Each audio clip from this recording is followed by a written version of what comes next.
Okay. Hello, it's Valerie from the Hollywood Times with a little hoarse voice. Nothing to worry about. I'm going to let Natalie go ahead and introduce herself. Hi, my name is Natalie Diego. I am the director, writer, producer, and editor of my short Every Night at 3:30. Okay, beautiful. All right, so we're just going to dive right in, Natalie. It's an interesting thriller that was here at HollyShorts. HollyShorts just ended on Sunday. So yeah, it has a disturbing lead character. Nicole seems agitated, right from the outset, Nicole is. And how much of her issues come from her apparent isolation? I mean, I'm happy you noticed that. It's funny, a lot of people don't bring up that point. They get very fixated on like, oh, these phone calls and the medical test results. But yeah, clearly Nicole is not talking, she's only talking to this office. There's nobody else she seems to be talking to, and doesn't look like she lives with anybody else or really does anything else. So that's obviously a huge, for any of us, isolation is a huge contributor to your mental sanity. Yeah. Oh, well, Natalie and I were just talking about the storm. I'm talking to the audience right now with the storm. And Natalie, if you don't mind me telling them, went to go stay with a friend in case the lights went out. So there we go. It kind of helps to be with a friend in case if things get worse. So Yes. kind of isolation can get to you. Anyway, so Nicole, she seems obsessed with the cameras watching. They watch her front and her back doors. Is she paranoid, do you think, or are her fears well founded? Well, that's something I feel it's been interesting when I show this short to different people because I've said it's almost like a Rorschach test in terms of like what people see in it. And I think some people see it and they're like, oh, yeah, her paranoia is kind of founded. She's a young lady living alone. Of course, she's going to get kind of scared if her cameras are going off and other people view it and they're like, oh, she seems to be exaggerating her fears. And clearly, she's worried about this other thing and it's seeping into these other parts of her life.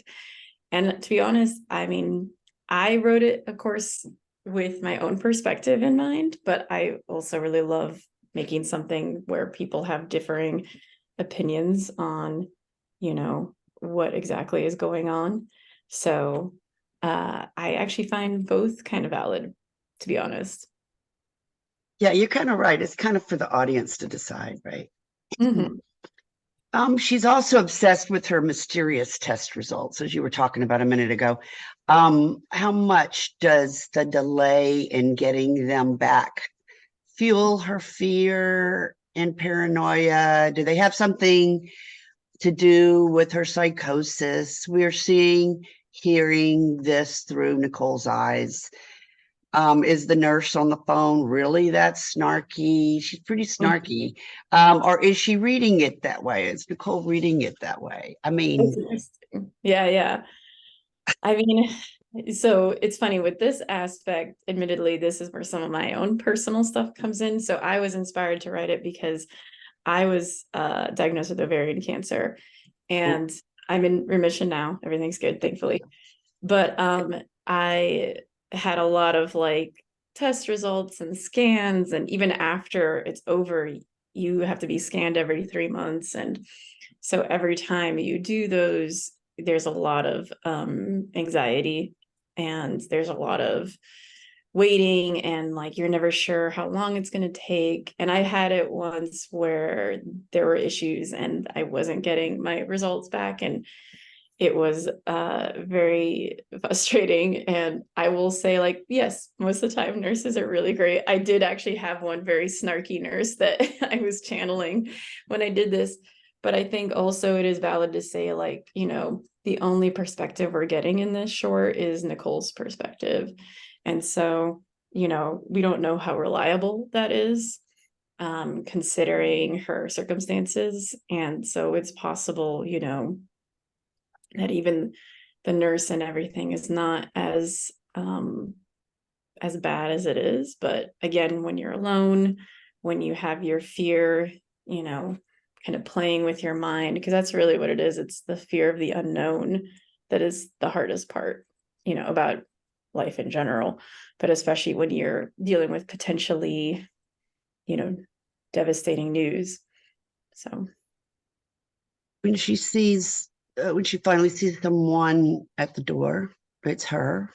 mhm. But when she opens the door and runs out with the bat, she's alone. In the end, does she realize that she's cracking up?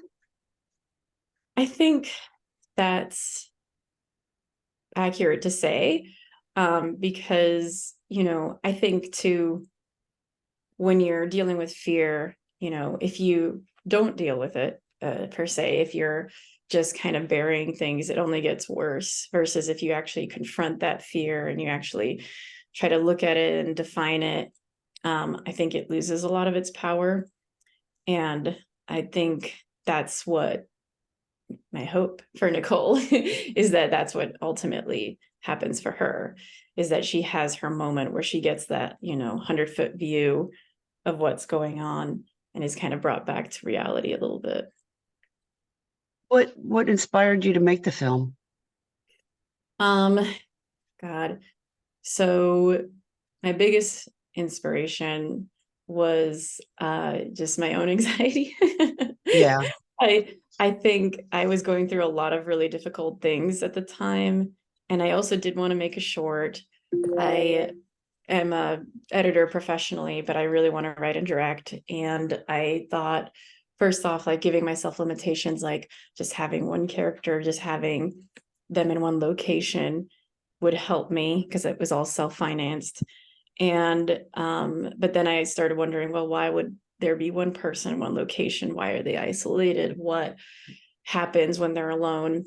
And you know, coming out of a pandemic and being alone a lot, I felt like I really wanted to capture that feeling of what it's like when you're on your own, dealing with a lot of unknowns and dealing with your anxiety and your fears.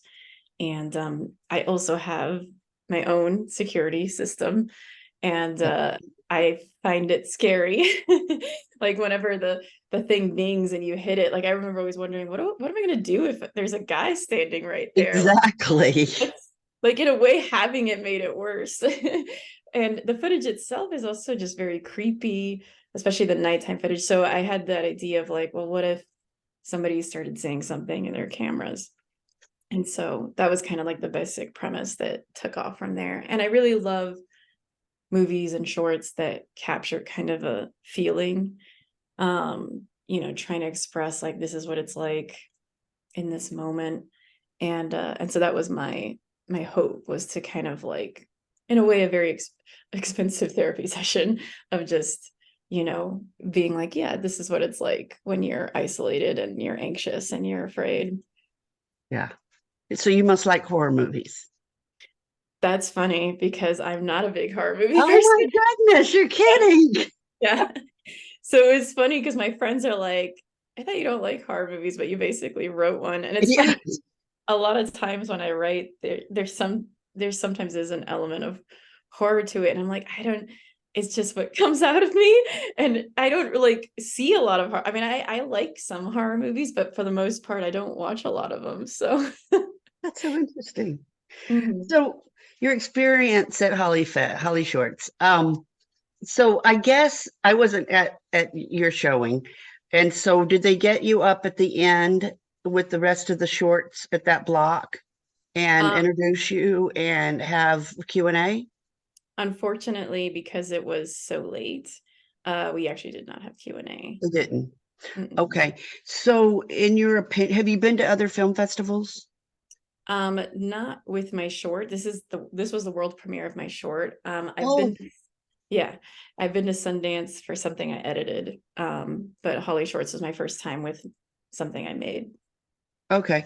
So because my question was going to be, what are you expecting viewers to take from this film? I I don't mean, know. Can you answer that? yeah. I mean, because Okay. it is. We are going to play next month at the Georgia Film Festival, and we are waiting on a couple other film festivals as What part well. of Georgia is that going to be in? It's gonna be it's in Gainesville, Georgia. Oh, Uh, okay. yeah. So just north of Atlanta. Okay. Um, and then we're still waiting to hear back from a lot of different film festivals. But I think what I want, actually, I guess my biggest hope is that anybody who has gone through, which everybody has, I guess ultimately, moments in their life where you have gone through something that's given you a lot of anxiety or fear, or I've had to wait on news, that they would feel seen a little bit, that they could watch it and feel a connection to it, of knowing like, oh, I'm glad I'm not the only one that feels this way or feels this crazy. Okay. Yeah, I get it. Mhm. And so you said you're the filmmaker, you're the editor, you're the writer, you're the director. So Mhm. how did you find your character? It's a lot of me, apparently. When I have friends that watch it, they're like, oh my gosh, Natalie, there's so much of you. Like even like silly little things like her putting on the eye mask when she goes to bed. That's something I do. Oh, how cute. A Oh, lot of her habits are definitely my habits. And she's also Latina, I'm a Latina. It was very important for me to have like a Latina lead, because I just feel like a lot of Latinas aren't, we're always like babysitters or nurses. And I was really lucky to get Viviana. So yeah, it just kind of like came naturally, because it was, again, so much of me. It wasn't intentional, but it just kind of happened that way. it's Mhm. great. Her eyes just, wow, she's very believable. Yeah, She's freaked. yeah, no, she is. Um, so what's next for you? What besides finishing taking your film to these festivals? What do you want to do next? So I'm actually writing my second short right now. And I am also writing. Is it a scary short? It's not going to be as scary as this one, but it definitely has like thriller components, kind of. So, lots of tension. Um, and but yeah, not as horrific as this one. And then I'm also working on two feature scripts. So just trying to write a lot right now, and then, hopefully once I finish my second short, get that shot. So So you said you started out as a mostly editing, huh? So you took a film to Sundance. What was that about? so I edit documentaries. I've done a Oh, lot of work for the CNN docs, which unfortunately no longer exists. That department was disbanded. But I cut on a docu-series called History of Comedy. And Sundance actually has a um, section now for TV, where you can premiere TV shows there. So we went with two episodes of History Comedy that I edited, and that premiered there at Sundance. That was really cool. sounds sounds great. I would watch that for sure. Yeah, definitely check it out. It's a great show, not just because I Yeah. worked on it. The Hollywood Times applied for Sundance, and fingers crossed that we can go in and cover it. I I hope always so. wanted to do that. And I've got family that lives there, so that would be real fun to go up there. Mhm. Is there anything else that we haven't touched on that you'd like to add? Oh, So I you will live in say, Los Angeles, right? What part of LA do you live? I'm in Encino. Okay. Mhm. Yeah, yeah. I do want to add, so I produced this with a good friend of mine who's also a film professor at University of North Georgia. Her name's Robyn Hicks. And she, because she's a film professor, she had a lot of students that actually came onto her production. So our production was half professional crew and half students. And the Great. students were actually amazing. Like we were actually got told by several of the professionals, they were like, I can't tell who's a student and who is another professional. I was like, great. And Yeah. yeah, I just want to like definitely acknowledge them, because they Yeah. were fabulous. And again, like just really, I was very impressed with everything they were able to bring. Our makeup artist was a student, and she did an amazing job. Her name's Lexi Overman. So I was very yeah, again, just like happy to, it kind of worked out too, because they got experience doing this. And then, and they were able to bring so much to the shorts. I'm really grateful for that. Was it from one particular school, or does she work with? They were all from University of North Georgia. Oh, wow. And you're going to Georgia. Yeah. So did they come to LA for the filming? No, we shot in Atlanta, actually. Oh, you shot in Atlanta. So when you go there, it's going to be like old home week. How cool. Yeah, I'm excited to have the festival there because, Done. Robyn was able to fly out to LA, but nobody else was. So I know Yeah. it'll be nice to see everybody and have like, our DP is going to be there too. Like all our crew was from Georgia. So. Wonderful. Oh, I love that. That's going to be great for you. Thank you. Them. Yay. Yeah. So how can we our viewers stay up to date with you and in the film maybe, or? Yeah. So I have an Instagram for myself and the film. My Instagram is at Nat De Diego. That's NATDEDIEGO. And then Every Night has its own Instagram, which is at Every Night at 3:30, spelled out, no colon in the 3:30. Okay, good to know. All right. Yeah. And we're the Hollywood Times today, and our YouTube is the Hollywood Times Official. And I know we met at opening night at HollyShorts, and because I usually tell everybody I hope to meet you in person, but we did. But now we got to just stay in contact. Yes, And definitely. we will. So let's do it. Yes. Oh, yay! I'm glad you took the time today, and I just appreciate you and your film, and keep me posted on everything else that's next. Thank you. Thank you. And thank you for having me. Absolutely. Thank you, Natalie. Keep up the great work. Thank you. Okay.